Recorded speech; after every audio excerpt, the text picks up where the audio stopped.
जी नाज़रीन, आप देख रहे हैं BBC.TV जो कि 12 रबीउल अव्वल के हवाले से प्रोग्राम हो रहा है मॉडल टाउन में सईद नजीब साहब की हवेली पे।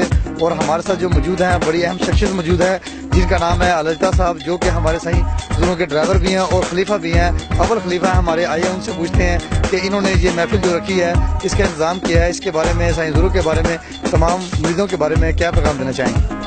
अस्सलाम वालेकुम जी साहब, पीर भाइयों मेरी तरफ से अस्सलाम वालेकुम। ये हजूर पाक सल्लल्लाहु अलैहि वसल्लम की महफिल पाक होती है जनाब, जिसमें कई मरीद हैं हज़रत सुल्तान आरिफीन के आते हैं, में हज़रत साहब दुआ करते हैं, हजूर पाक सल्लल्लाहु अलैहि वसल्लम का इनका करम हो जाता है और अल्लाह ताला इनकी सब मुश्किलें हल करते हैं। ठीक है जनाब, मेहरबानी आप भी अपने घरों में हजूर पाक सल्लल्लाहु अलैहि वसल्लम की महफिल सजाएंगे।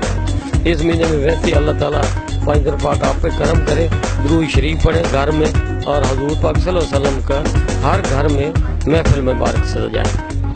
जी, अब आपने सुना खलीफा साहब ने कहा है कि यहाँ पर हर जगह पे महफिल सजानी चाहिए और हमें चाहिए, ये पैगाम हमारे लिए है कि ये दिन जो हमें आया है ये अगले साल ऐसे ही आए तो हम नमाज पढ़ें, अल्लाह की इबादत करें। यही हमारे पीर साहब ने हुक्म दिया है। Malak Aslam BBC.TV Model town.